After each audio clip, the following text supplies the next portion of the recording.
Your childhood home is gone. Amanda's voice dripped with satisfaction through my phone speaker. I bought it at the auction for pennies. You have until Friday to get your stuff out.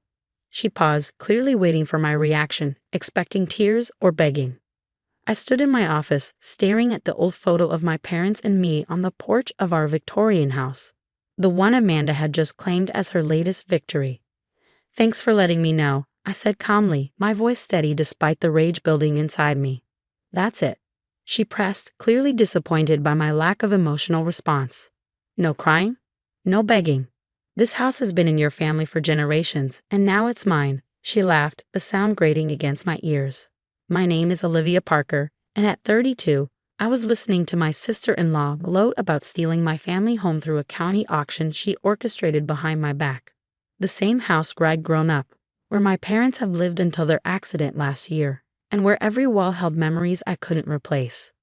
You know what's funny? Amanda continued, her voice sticky sweet with fake concern. If you hadn't been so busy with your research work in Boston, you might have noticed the auction notice. But I guess your precious career was more important than your family home. I gripped my desk harder, remembering the research grant that had kept me away for the past 6 months. I'd been developing new treatments for rare genetic disorders, work that could save lives. Amanda had always dismissed it as me playing scientist, while she focused on what she considered real success: marrying my brother Michael and systematically taking control of our family's assets. The house needs someone who'll actually be there, she added. Someone who appreciates it, not someone who abandons it for months at a time. I thought about the property taxes I paid, the maintenance I'd arranged from Boston, the careful plans I'd made to preserve my family home while pursuing my research. I appreciate your concern, Amanda, I said, keeping my voice neutral. Is there anything else? She paused, probably thrown by my continued calm.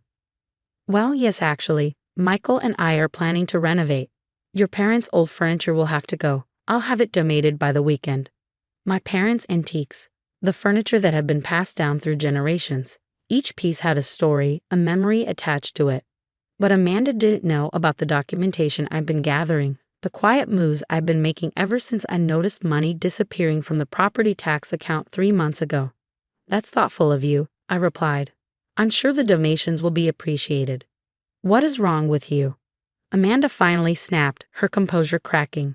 This is your childhood home. Fight back, cry, do something. I smiled, though she couldn't see it. Actually, Amanda, I need to go. I have a meeting with the county records office in 10 minutes. The county records, her voice faltered for the first time. Why? Oh, just some paperwork about the house. You know how it is with old properties, always some historical document to review. Have a great day. I hung up before she could respond, my hands shaking as I pulled out the file I'd received from my father's lawyer last week. Inside was a document that Amanda, in her rush to claim her victory, hadn't bothered to find. A document that would turn her perfect plan on its head. My phone buzzed with a text from Michael, my brother. Amanda told me about the house. I'm so sorry, Liv. I had no idea she was planning this. Poor Michael. He'd always been brilliant with numbers, but blind when it came to Amanda's manipulations. She'd swept into his life 5 years ago, all charm and ambition, and he'd fallen hard. By the time they married, she was already working to drive a wedge between us. I texted back, it's okay, just be at the house on Friday. There's something you both need to see. Another call came in, this time from Mrs. Reynolds, our elderly neighbor who'd watched me grow up. Olivia, dear, I just saw Amanda walking around the property, measuring things. She was talking about tearing down your mother's rose garden. I couldn't bear to watch. Don't worry, Mrs. Reynolds, I assured her. The roses aren't going anywhere. After hanging up, I opened my laptop and clicked on the email from the Historical Society. The one confirming what I'd suspected when I started digging into the house's history. Amanda might have bought the house at auction, but she hadn't bothered to check the property's historical designation or the special conditions attached to its deed. My father, always careful, always planning ahead, had made sure our home was protected. The historical designation he'd secured meant any changes, from renovation to furniture removal, had to be approved by the Historical Society's board, a board I'd been quietly working with for the past 3 months. My phone buzzed again. Amanda. By the way, I'm thinking of painting the exterior yellow. That awful blue your mother chose is so dated. I actually laughed out loud at that one. The awful blue was part of the historical color palette, documented and protected. Amanda hadn't just bought a house. She bought a property with more strings attached than a puppet show. Looking at the old photo again, I remember my mother's words from years ago. Sometimes, sweetheart, the best response to someone's cruelty is to let them think they've won. Then show them what victory really costs. Friday couldn't come fast enough. Amanda was about to learn that some victories come with fine print, and this one had my father's signature all over it. I picked up my phone one last time, dialing the Historical Society's number. "Hi, Miss Thompson. Yes, I'll need those original deed documents on Friday. Yes, all of them. Especially the historical designation papers and the renovation restrictions." As I hung up, I couldn't help but smile. Amanda thought she'd won the house. But she had no idea what she actually bought. Sometimes the best revenge isn't fighting back, it's watching someone's perfect plan unravel all by itself. My parents had always taught me to be prepared, to think ahead, to understand that sometimes the quiet moves are the most powerful. As I looked at their photo one last time before heading to my meeting, I whispered, "Don't worry. The house isn't going anywhere. And neither am I." Friday morning arrived with a flurry of texts from Amanda, each one more demanding than the last. "You better have everything out by noon. And I'm bringing contractors to start measuring for renovations." I let each message go unanswered as I drove from the airport to my childhood home. As I pulled up to the Victorian house, my heart tightened at the sight of Amanda standing on the porch, clipboard in hand, talking animatedly to what appeared to be a construction crew. Michael hovered nearby, looking uncomfortable as she gestured wildly about opening up the space and modernizing this outdated mess. Mrs. Reynolds was watching from her porch next door, worry etched on her face. I gave her a reassuring wave as I stepped out of my car. Behind me, another car pulled up, Miss Thompson from the Historical Society, right on time, carrying a thick folder of documents. "What is she doing here?" Amanda's voice cut through the morning air as she spotted Miss Thompson. "This is private property now." I walked up the familiar path, memories flooding back with each step. The creaky third step my dad had never fixed because he said it was our burglar alarm. The porch swing where Mom used to read to me on summer evenings. The intricate woodwork Amanda was currently planning to tear down. "Good morning, Amanda," I said pleasantly. "I see you're already making plans." "These are my contractors," she announced proudly. "We're discussing removing these dated columns and expanding the porch into a modern deck space. Maybe you should say goodbye to it all now, since you'll never see it again." Michael stepped forward, looking pained.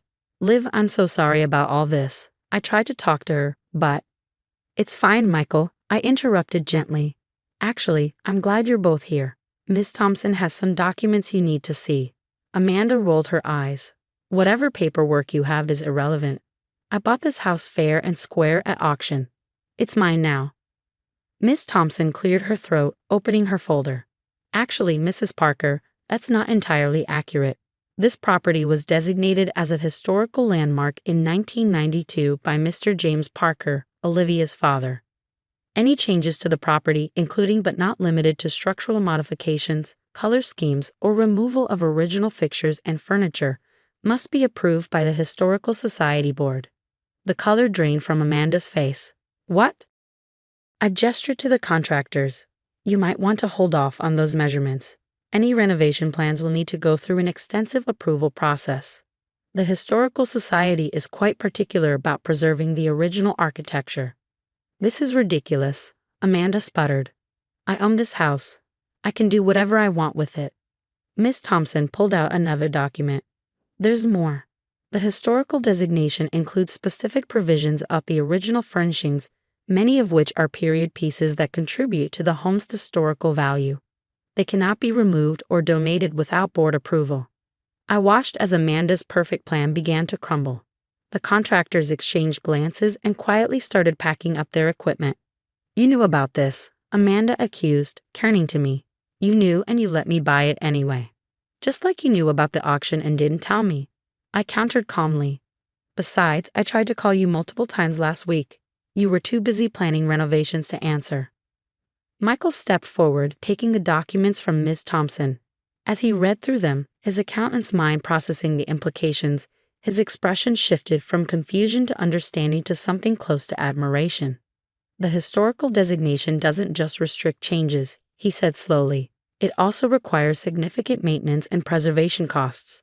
Original materials only, specialized contractors. He looked at Amanda. This is going to be expensive. Amanda's face reddened. We can afford it. Can you? I asked quietly, because the Historical Society requires proof of financial capability to maintain the property.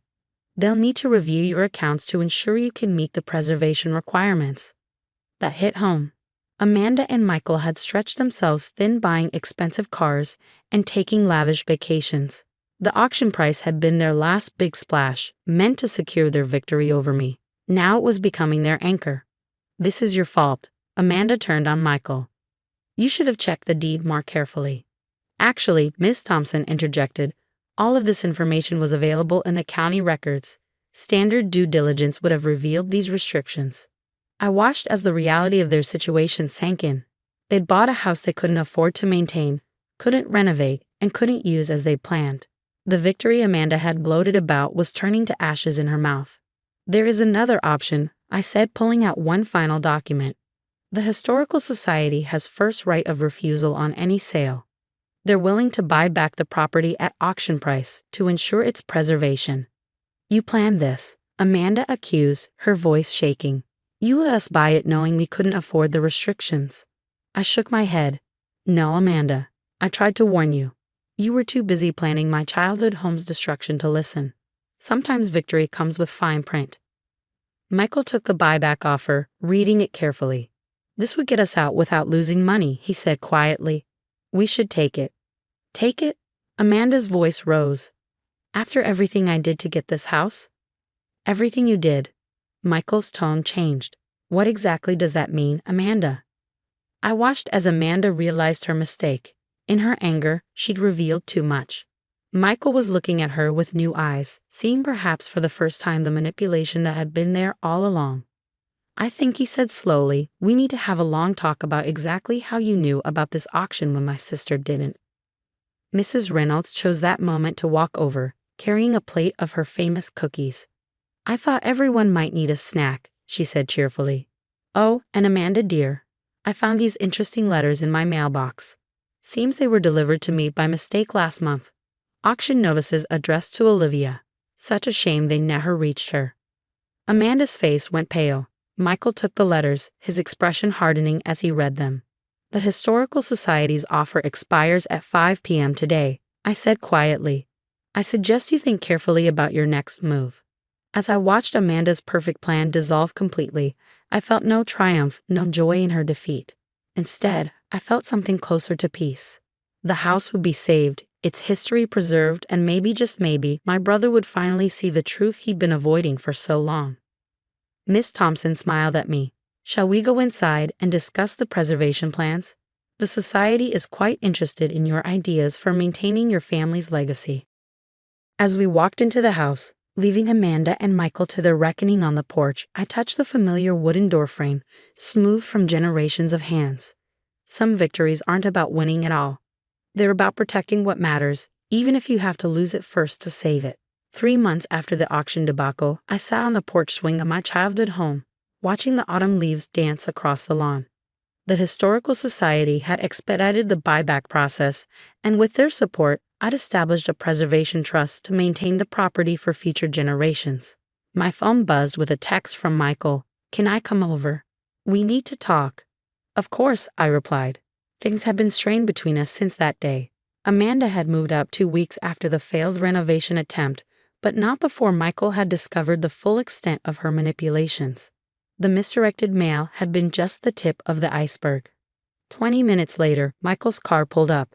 He looked tired but somehow lighter, like he'd shed a weight he'd been carrying for too long. He joined me on the porch swing, the chains creaking familiarly. The divorce papers are final, he said quietly. And you were right about everything. Amanda had been intercepting your mail for months.